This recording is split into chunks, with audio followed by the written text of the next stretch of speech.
Students, इस video में हम करेंगे chapter number 3 pair of linear equations is two variable के वो एग्जांपल्स जो हमारी एनसीईआरटी बुक में है। स्टूडेंट्स, मैं वन बाय वन करके सारे एग्जांपल्स आपको एक्सप्लेन करूंगा।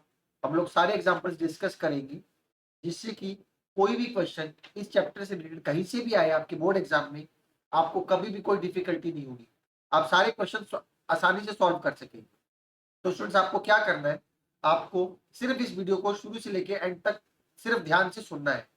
आई want no pen, no paper, only your full concentration. Students, देखते हैं example number 1। Check graphically whether the pair of equations x plus 3y is equal to 6 and 2x minus 3y is equal to 12 is consistent. If so, solve them graphically. Students, देखिए इस question में हमें क्या करना है। हमें एक pair of equations दिया हुआ है।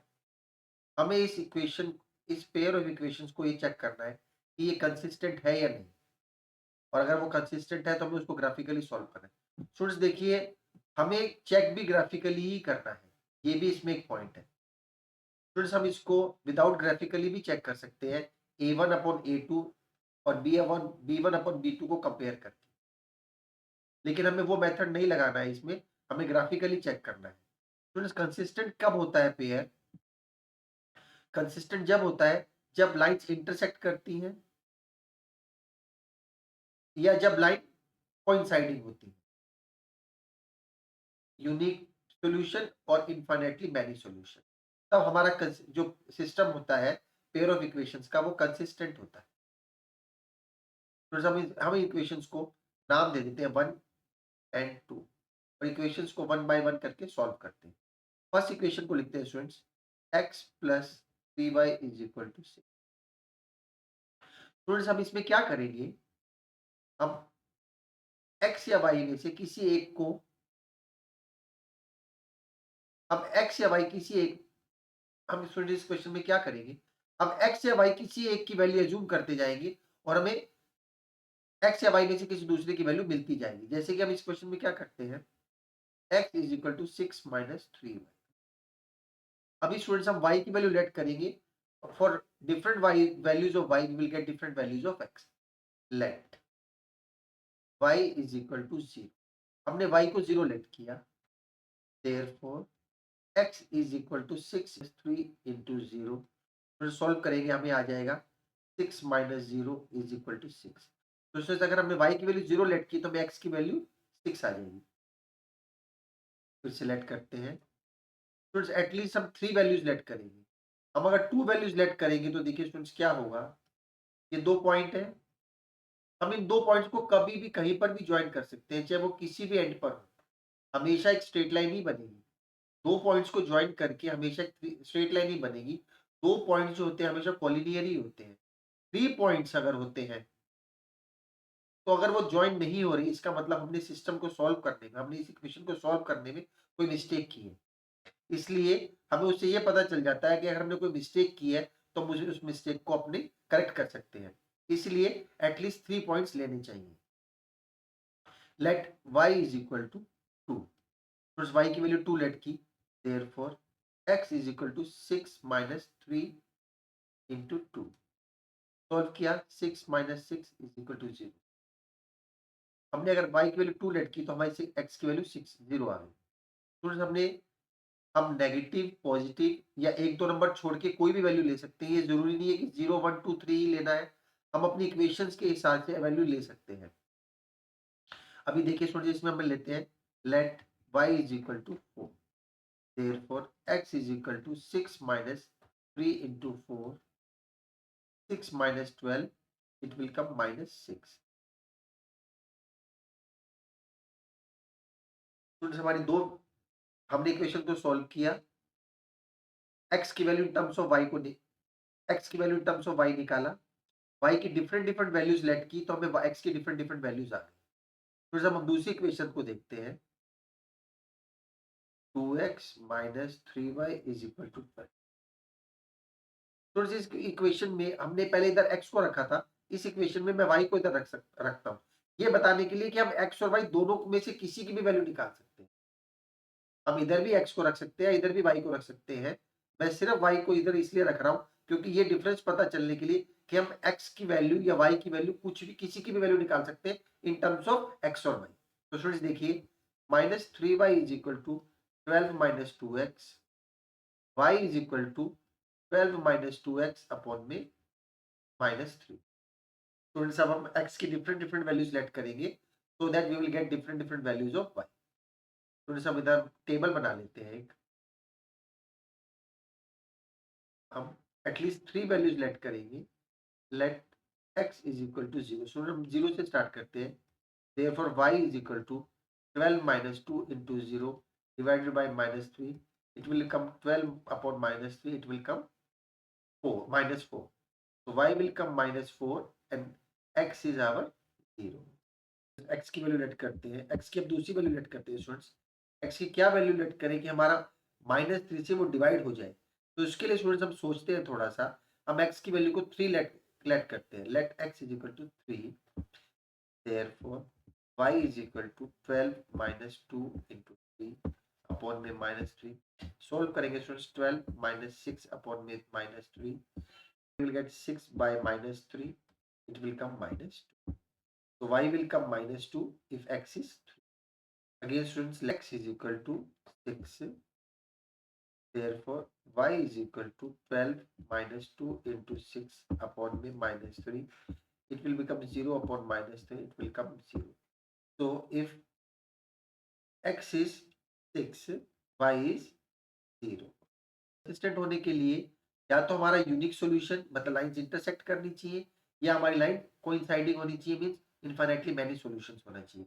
अब स्टूडेंट्स को ग्राफ को प्लॉट करके हम देखेंगे कि हमारा सिस्टम कंसिस्टेंट है या नहीं। तो जब हम ग्राफ प्लॉट करेंगे दोनों इक्वेशंस के लिए, हम पहले जो हमने दो टेबल बनाया था उनको यहाँ पे साइड में नोट कर लेते हैं कि इन्हीं दो टेबल्स को हमें ग्राफ पर प्लॉट करना है।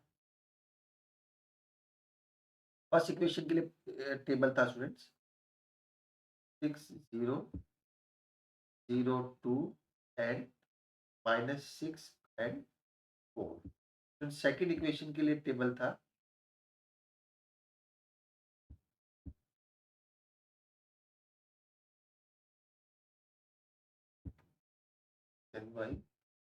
0 -4 3 -2 एंड 6। थोड़ा सा हम इनको ग्राफ पे प्लॉट करेंगे स्टूडेंट्स, देखिए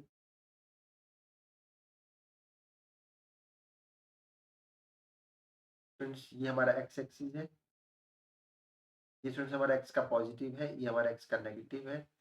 थोड़ा सा हम इसको एक एरो से क्लोज करेंगे, इसका मतलब होता है कि हम कितनी दूरी तक भी इसको एक्सटेंड कर सकते हैं।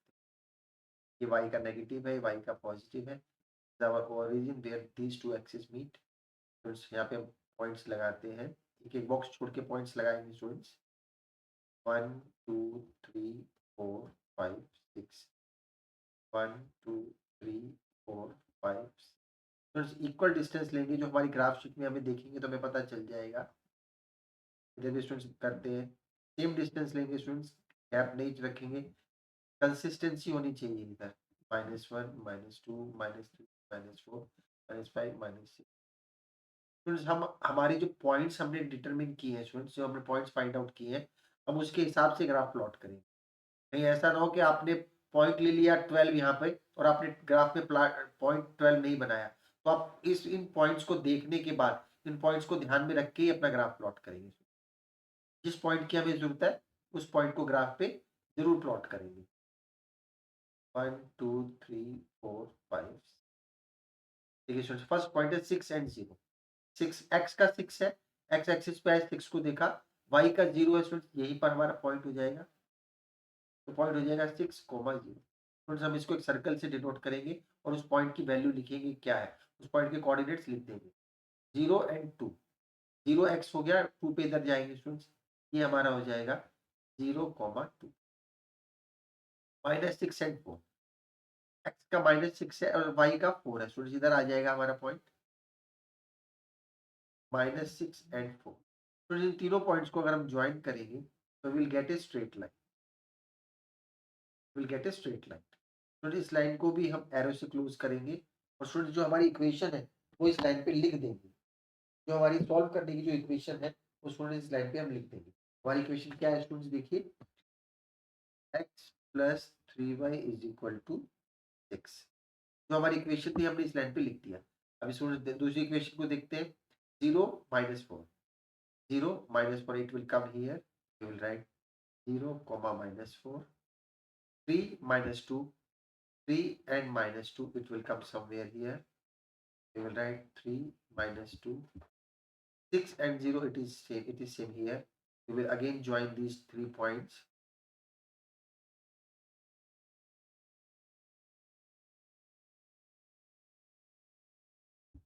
you will write the equation on the lines. The equation is 2x minus 3y equal to 12। Friends कभी कभी क्या होता है, हमने ग्राफ प्लॉट किया, ये हमारा एक्सिस है, हमारी इक्वेशन, हमारी लाइन, जब हम इक्वेशन की लाइन ड्रॉ करते हैं तो हमारी लाइन ऐसी आ जाती है। तो स्टूडेंट्स हमें क्या पता चलता है इनके बीच में कोई रिलेशन है या नहीं। तो उस केस में हम क्या करेंगे, लाइंस को एक्सटेंड करते हैं, जैसे इसको भी एक्सटेंड करेंगे, इसको भी एक्सटेंड करेंगे। हमारी कैलकुलेशन की वजह से कभी कभी हम पॉइंट्स को नियर बाय पॉइंट सेलेक्ट कर लेते हैं, तो हमारी लाइन छोटी बन जाती है। लेकिन उस केस में हम ग्राफ को एक्सटेंड करेंगे, लाइन को एक्सटेंड करेंगे और देखेंगे वो कहीं ना कहीं मिल जाएंगी, तो स्टूडेंट से हमारा इंटरसेक्टिंग लाइन्स हो जाएंगी। हम ग्राफ को अगर ऐसे बन गया है तो छोड़ के नहीं आ जाएंगे सोच के कि इन दोनों के बीच में कोई रिलेशन नहीं। हम उसको एक्सटेंड करेंगे, एक पॉइंट तक ले जाएंगे और वो कहीं ना कहीं पे मिल जाएंगे, तो वो हमारा इंटरसेक्टिंग लाइन्स हो जाएंगे। तो यहाँ पे देखिए हमारी दोनों लाइन्स जो है 6,0 पे मीट कर रही है, इसका मतलब हमारा सिस्टम कंसिस्टेंट है और उसको सिस्टम में will have a unique solution. It has a unique solution, therefore the pair of equation is consistent. The pair of equation is consistent. Example number 2 देखते हैं। Graphically find whether the following pair of equations has no solution, unique solution or infinitely many solution। तो हमें graphically determine करना है कि ये जो pair of equations है इनका सॉल्यूशन जो है कैसा होगा, नो सॉल्यूशन होगा, यूनिक सॉल्यूशन होगा, इनफाइनाइटली मैनी सॉल्यूशन। इसके लिए स्टूडेंट्स हम क्या करेंगे, हमें ग्राफिकली डिटरमिन करना है। हम a1 upon a2, b1 upon b2 को कंपेयर करके नहीं सॉल्व करेंगे। स्टूडेंट्स हम देखते हैं, चाहे पहले इक्वेशंस के नाम दे देते हैं 1 एंड 2। हम सेकंड इक्वेशंस को लिखते हैं, इक्वेशन को लिखते हैं students. 3x minus 24 upon 5y plus 3 upon 5 is equal to 0। Students हम एलसीएम लेते हैं इसका, पहले इसको सिंप्लीफाई करते हैं। स्टूडेंट्स हमारा एलसीएम आ जाएगा 5 इज इक्वल टू 0। ये बन जाएगा students 15x minus 2y 24y plus 3 is equal to 0। तो 5 इधर स्टूडेंट क्रॉस मल्टीप्लाई होकर 0 हो जाएगा, तो हमारी इक्वेशन बन जाएगी 15x minus 24y plus 3 is equal to 0। तो इस इक्वेशन को हम सिंप्लीफाई करते हैं, 15x minus 24y is equal to minus 3। तो इस इक्वेशन को अगर हम 3 से डिवाइड करते हैं तो हमें मिलेगा 5x minus 8y is equal to minus 1। तो अगर हम इन दोनों को ग्राफिकली दो देखिए स्टूडेंट्स, हमारी दोनों इक्वेशन सेम आ गई। 5x minus 8y plus 1 is equal to 0 और 5x माइनस 8y, इसको हम ऐसे भी लिख सकते हैं 5x minus 8y plus 1 is equal to 0। तो दोनों इक्वेशन हमारी सेम है, तो हम इसको अगर ग्राफिकली सॉल्व करेंगे तो हमें पता चलेगा सिस्टम को इनफाइनाइटली मैनी सॉल्यूशंस है, सिस्टम के इनफाइनाइटली मैनी सॉल्यूशंस है। दोनों इक्वेशंस को सॉल्व करके हमको पता चल जाएगा कि सिस्टम को infinitely many solution. Example number 3, Champa went to a sale to purchase some pants and skirts. When her friends asked her how many of each she had bought, she answered, the number of skirts is 2 less than twice the number of pants she purchased. Also, the number of skirts is 4 less than 4 times the number of pants purchased. Help her friends to find out how many pants and skirts Champa bought. तो इस word problem में सबसे पहले हमें क्या करना चाहिए, जो चीज हमें फाइंड आउट करनी होती है हम उसको लेट कर लेते हैं। अगर हम उस चीज को लेट कर लेते हैं तो इसका मतलब एक तरीके से ये होता है कि वो चीज हमारी निकल गई है, हमें उसकी वैल्यू निकल गई है। हम ये मान लेते हैं, let the number of pants purchased be X. हमने लेट कर लिया स्टूडेंट्स कि चंपा ने X number of pants purchase किया, और नंबर ऑफ स्कर्ट्स उसने कितना परचेज किया स्टूडेंट्स, वो हम वाई लेट कर लेते। चंपा बाजार गई, चंपा बाजार जाके मान लीजिए उसने 5 पैंट खरीदी, 10 स्कर्ट खरीदी। हमने पैंट के नंबर, हमें पैंट मालूम नहीं है, हमने एज्यूम किया कि उसने 5 पैंट खरीदी है और 10 स्कर्ट खरीदी है। हमने एज्यूम कर लिया कि चंपा ने एक्स तो पैंट खरीदी है और वाई स्कर्ट्स खरीदी है। ये फिगर्स मैंने एज्यूम की है हमारी अंडरस्टैंडिंग के लिए कि हमें 5 पैंट को हमने एक्स मान लिया और 10 स्कर्ट्स को हमने वाई मान लिया। अभी हमें पता नहीं है 5 या 10 कितनी खरीदी है, हमने एज्यूम कर लिया उसने कितनी पैंट खरीदी, 5। 5 को हमने एक्स मान लिया कि हम उसने एक्स पैंट खरीदी। कितनी स्कर्ट खरीदी, 10 स्कर्ट। 10 स्कर्ट्स को हमने वाई मान लिया। हमने ये काम किया अभी। अभी स्टूडेंट्स अकॉर्डिंग टू क्वेश्चन देखते हैं हम क्या होगा। अब स्टूडेंट्स हम दो लीनियर इक्वेशन बनाएंगे। The number of skirts, number of skirts है is two less than twice the number of pants purchase. Student इस बात को ध्यान से समझिए क्या कहता है। अगर स्टूडेंट्स नहीं समझ में लग रहा तो बार बार देखिए। हम क्या कर सकते हैं, हम अपने माइंड में कोई फिगर एज्यूम कर सकते हैं। जैसे कि क्या कर सकते हैं, कोई कहता है नंबर ऑफ स्कर्ट्स टू, दो कम है, number of skirts is two less than twice the number of pants purchase. मान लीजिए हम इसके लिए एक पैंट का नंबर एज्यूम करते हैं। पैंट मान लीजिए उसने 10 पैंट्स खरीदे हैं। मान लीजिए उसने 10 पैंट्स खरीदे हैं, तो हमारा, आप इस इक्वेशन के हिसाब से बताइए, इस स्टेटमेंट के हिसाब से बताइए कि नंबर ऑफ स्कर्ट्स कितने होंगे। तो नंबर ऑफ स्कर्ट्स क्या होंगे, दो कम है ट्वाइस से। पैंट के ट्वाइस से दो कम है, इसका मतलब क्या हुआ, पैंट को पहले तो हमने 2 से मल्टीप्लाई किया, पैंट को अगर 2 से मल्टीप्लाई किया तो हमारा आ जाएगा 20। लेकिन 20 नहीं खरीदे, उससे दो कम खरीदे हैं उसने, तो हमने क्या किया, एक्स को 2 से मल्टीप्लाई किया और 2 सब्ट्रैक्ट किया। Number of skirts is two less than twice the number of pants purchase. तो हमारे पैंट्स कितने आ जाए, तो हमारे स्कर्ट्स कितने आ जाएंगे, पैंट को 2 से मल्टीप्लाई करके उसमें से अगर 2 माइनस कर दें तो हमारा नंबर ऑफ स्कर्ट्स आ जाएगा। देखिए students, 2x minus 2 is equal to Y. आपको समझ में नहीं लगा तो मैं दोबारा बताता हूँ, देखिए इसको। हमें पता नहीं है कि पैंट कितने खरीदे हैं और स्कर्ट्स कितने खरीदे। हमें ये बात पता नहीं है पैंट कितने खरीदे और स्कर्ट कितने खरीदे।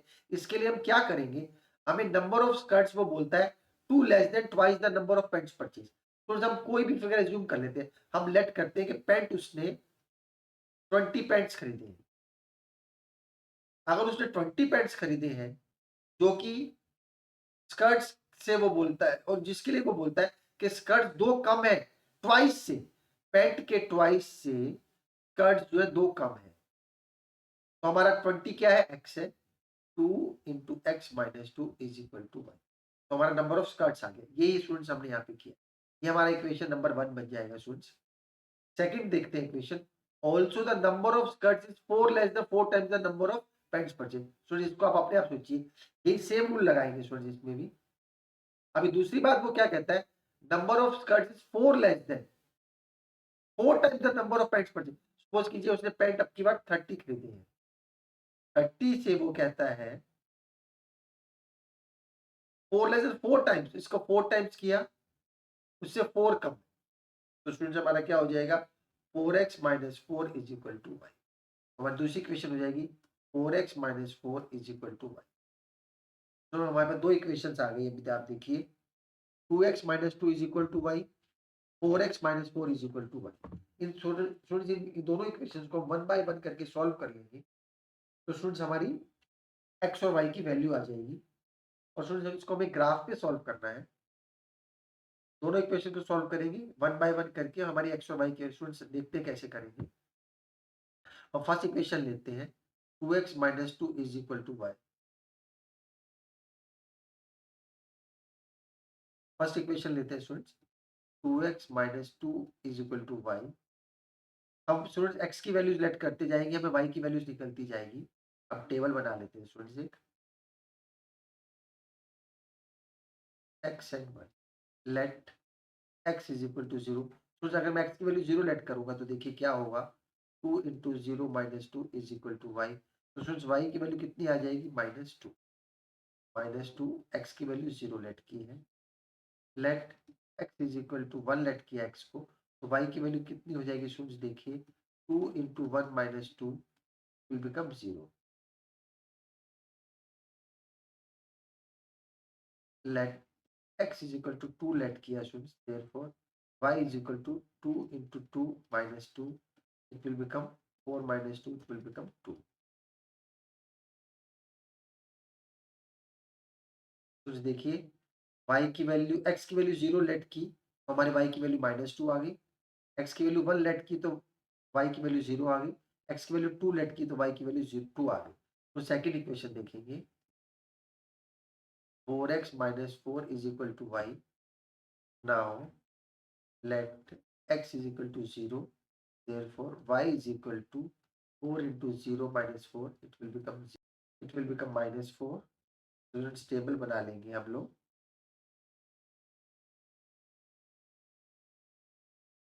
x की वैल्यू 0 है तो y की वैल्यू -4 है। Now let x is equal to 1, therefore y is equal to 4 into 1 minus 4 will become 0। let x is equal to 2, therefore y is equal to 4 into 2 minus 4, 8 minus 4, it will become 4। तो students हमारे पास ये table बन गया। इस table को जब हम graph पे प्लॉट करेंगे तो हमें स्टूडेंट्स हमारा आंसर मिल जाएगा कि नंबर ऑफ पॉइंट्स जहां पर ये दोनों लाइंस इंटरसेक्ट करेंगी ग्राफ पे, जहां पर ये दोनों लाइंस इंटरसेक्ट करेंगी तो वही हमारा आंसर होगा। वहां से जो एक्स के कोऑर्डिनेट होंगे वो स्टूडेंट्स हमारे नंबर ऑफ पॉइंट्स परचेज होगा, और जो हमारे वाई के कोऑर्डिनेट्स होंगे स्टूडेंट्स वो हमारे नंबर ऑफ स्कर्ट्स परचेज होगा। इस पॉइंट पे जहाँ पे इंटरसेक्शन होगा इसके कोऑर्डिनेट जो एक्स और वाई की वैल्यू होगी वही स्टूडेंट्स हमारा आंसर होगा। Students solve the following pair of equation by substitution method. Substitution method से दोनों इक्वेशंस को हमें सॉल्व करना है। हम दोनों इक्वेशंस का स्टूडेंट्स नाम दे देते हैं। सब्स्टिट्यूशन मेथड में स्टूडेंट्स हम क्या करते हैं, हम दोनों में से किसी भी एक इक्वेशन में से एक्स या वाई की value in terms of x और वाई निकाल लेते हैं। देखते हैं, हम सेकंड इक्वेशन लेते हैं students, x is equal to 3 minus 2। Students हमारी x की वैल्यू निकल गई। हम इस वैल्यू को putting this value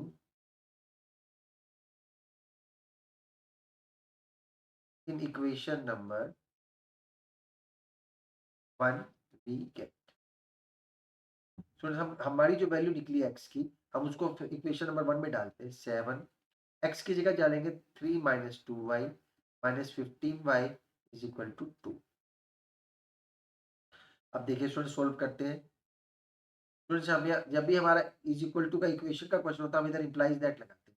21 minus 14y minus 15y is equal to 2।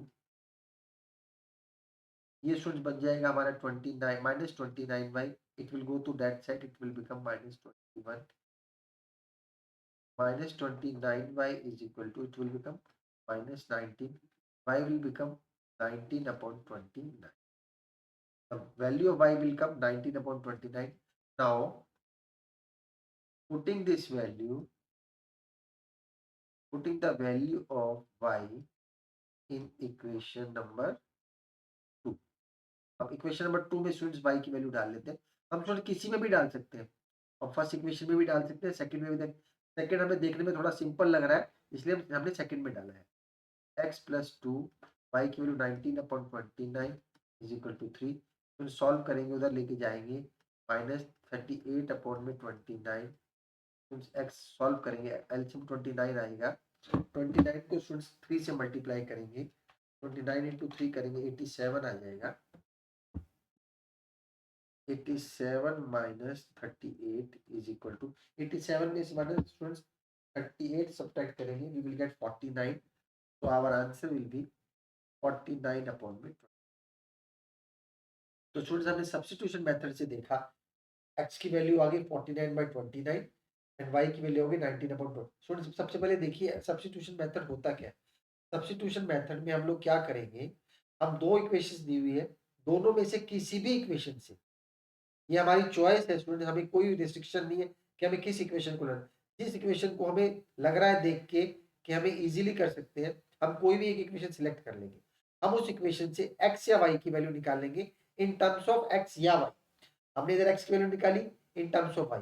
हम इसको ऐसे भी कर सकते थे 2y is equal to 3 minus X and y is equal to 3 minus X upon में 2। हमारी ऐसी वैल्यू आ जाती y is equal to 3x minus 2।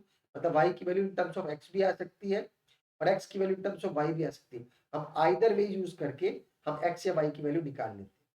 अब उस वैल्यू को जिस इक्वेशन से हमने वैल्यू निकाली उसको छोड़ देंगे, दूसरी इक्वेशन में डालेंगे। हमारे पास स्टूडेंट्स x या y में से जिसकी भी हमने वैल्यू लेट की है, हमें वैल्यू निकल जाएगी।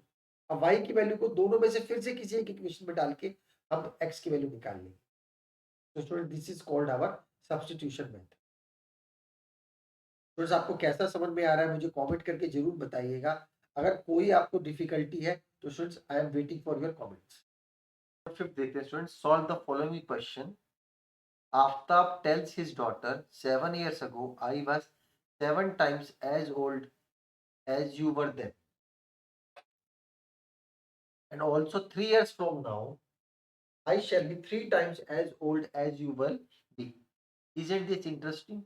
Represent these situations algebraically and graphically by the method of substitution. Students देखिए इस क्वेश्चन को करने के लिए हमें दोनों की एज निकालनी है। हमें आफ्ताब की और उसकी डॉटर की एज निकालनी है। तो स्टेप बाय स्टेप हम इस क्वेश्चन को आराम से समझेंगे। आपको कोई भी कंफ्यूजन नहीं रहेगा स्टूडेंट्स इस क्वेश्चन को करने के लिए। मैं इतने आराम से और इतने डिटेल में आपको इस क्वेश्चन को समझाऊंगा। आप स्टूडेंट्स इस क्वेश्चन को ध्यान से देखिए। हमारा पहला स्टेप क्या है कि हमें क्या निकालना है, हमें दोनों की एज निकालनी है। हमें जो चीज निकालनी होती है हम उसी को लेट कर लेते हैं। और स्टूडेंट्स एज के क्वेश्चन में हम हमेशा प्रेजेंट एज को लेट करते हैं। हम दोनों की प्रेजेंट एज को लेट करते हैं। प्रेजेंट एज लेट करने से स्टूडेंट्स क्या होता है कि हमें फ्यूचर की और पास्ट की एज को अगर लेट फ्यूचर या पास्ट की एज को डिटरमाइन करना होता है तो स्टूडेंट्स उसमें हम रिस्पेक्टिव ईयर्स ऐड या सब्ट्रैक्ट कर लेते हैं। तो स्टूडेंट्स हम लेट करते हैं, let the present age of Aftab X. Students word problems में हम यूनिट का स्पेशल ध्यान रखेंगे। यूनिट्स जरूर लगाएंगे, अगर यूनिट्स नहीं लगाएंगे स्टूडेंट्स तो फाइनल आंसर लिखने के टाइम हमारे मार्क्स कट जाएंगे। Then the present age of daughter y। सबसे पहले काम हमने क्या किया कि हमने दोनों की एज को दोनों की प्रेजेंट एज को x और y लेट कर लिया। तो चलिए अभी आप मुझे बताइए कि फादर और डॉटर में कौन बड़ा होगा। फादर और डॉटर में हमेशा कौन बड़ा होगा, हमेशा फादर ही बड़ा होगा। फादर ही हमेशा एल्डर होगा। डॉटर या सन जो भी होगा वो यंगर ही होगा। तो यंगर ही होगा, इस बात का ध्यान रखिए स्टूडेंट। सिर्फ एक छोटी सी बात का ध्यान रखिए कि फादर और डॉटर में, फादर या सन में कौन बड़ा होगा, हमेशा पिताजी ही बड़े होंगे। मान लीजिए कि अगर बाप की उम्र 40 साल है तो बेटे की उम्र 10 साल होगी, तो बेटे की उम्र को ही मल्टीप्लाई करके हम बाप की उम्र के बराबर ला सकते हैं। अगर प्रेजेंट एज फादर की 40 ईयर्स है और सन की प्रेजेंट एज 10 ईयर्स है तो सन की एज को ही 4 से मल्टीप्लाई किया जाएगा तो वो दोनों की एज बराबर हो जाएगी। तो ये बात हमेशा ध्यान रखिए कि हमेशा सन या डॉटर की एज ही मल्टीप्लाई होगी फादर की एज को इक्वल करने के लिए। अब थोड़ी इसमें देखते हैं एजेस। फर्स्ट पार्ट क्या कहता है, 7 years ago mean 7 years before. 7 years before क्या था स्टूडेंट्स, एजेस 7 years अगो। 7 years अगो क्या एज थी, आफ्ताब की एज कितनी होगी स्टूडेंट 7 years अगो, x माइनस 7 years। जैसे कि समझते हैं, मान लीजिए आफ्ताब की आज एज 40 ईयर्स है तो 7 साल पहले कितने साल का था वो, 33 ईयर्स का था। तो हमने आज की एज में से 7 ईयर सब्ट्रैक्ट कर दिया। और डॉटर की एज कितनी होगी students, 7 years ago y minus 7 years। 7 साल पहले आफ्ताब की एज x माइनस 7 ईयर्स हो जाएगी और डॉटर की एज y माइनस 7 ईयर्स हो जाएगी। जैसे कि मान लीजिए डॉटर की आज एज 10 ईयर्स है, 5 साल पहले कितनी एज होगी, -5 की या 5। तो हम प्रेजेंट एज में से पुरानी में कितनी ईयर्स बैक जाना है उसको सब्ट्रैक्ट करेंगे, तो हमें स्टूडेंट्स एज 5 ईयर्स या जितने ईयर्स बिफोर चाहिए वो निकल जाएगा। अब स्टूडेंट्स हम दोनों की एजेस को इक्वेट करते हैं। तो सीधा सा रूल है कि दोनों में से कौन बड़ा है, बाप बड़ा है कि बेटी बड़ी है। अगर बाप को मैं और मल्टीप्लाई कर दूंगा, अगर बाप को मैं और मल्टीप्लाई कर दूंगा तो और बड़ा हो जाएगा। जैसे कि मान लीजिए ये 40 है और ये 10 है, बाप 40 है बेटी 10 है। अगर बाप को और मल्टीप्लाई कर दिया किसी भी नंबर से एक्सेप्ट 1, किसी भी नंबर से मल्टीप्लाई किया तो बाप और बड़ा हो जाएगा, इक्वेट नहीं हो सकेंगे। तो हर हालत में बेटा या बेटी ही मल्टीप्लाई होगी। In any situation only father, in any situation only son और डॉटर विल बी मल्टीप्लाई। तो स्टूडेंट्स वो कितने टाइम्स हो जाएगा, 7 टाइम्स ओल्ड है, तो हम इसको 7 से मल्टीप्लाई करते हैं। हमें कुछ नहीं देखना स्टूडेंट्स, कुछ नहीं सोचना, दोनों की एज को इक्वल रखना है। और कौन बड़ा है, बाप बड़ा है, तो बेटे को ही मल्टीप्लाई करना है, तो बेटी को ही मल्टीप्लाई करना है। तो ये हो जाएगा x minus 7 is equal to 7y minus 49। Simplify करेंगे x minus 7y is equal to minus 49 plus 7, x minus 7y is equal to minus 14। हमारी एक इक्वेशन बन गई, हमारी एक इक्वेशन बन गई x minus 7y is equal to minus 14। हम दूसरी इक्वेशन को देखेंगे।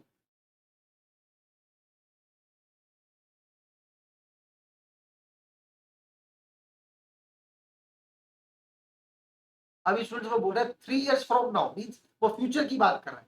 जैसे कि मान लीजिए आफ्ताब की आज एज 30 है, तो 3 इयर्स के बाद कितने साल का हो जाएगा, 33 इयर्स का हो जाएगा। डॉटर आज 10 इयर्स की है, 3 इयर्स के बाद कितनी इयर्स की हो जाएगी, 13 इयर्स की हो जाएगी। तो स्टूडेंट्स हम प्रेजेंट एज में, अब आपको पता चला हमने प्रेजेंट एज क्यों लेट किया, हमें पास्ट में और फ्यूचर में जाना हो तो हम सब्ट्रैक्ट और ऐड कर सकते हैं। तो students age is after 3 years, 3 years के बाद एज कितनी हो जाएगी, आफ्ताब की एज कितनी हो जाएगी, x प्लस 3 इयर्स। और डॉटर की एज कितनी हो जाएगी स्टूडेंट्स, y प्लस 3 इयर्स। तो दोनों को इक्वेट करेंगे x plus 3 is equal to Y plus 3। Same condition है स्टूडेंट्स, 3 साल बाद भी बाप बड़ा ही रहेगा, बेटा छोटा ही रहेगा, बेटी छोटी ही रहेगी बाप से। दोनों को बराबर करना है, दोनों को बराबर करना है।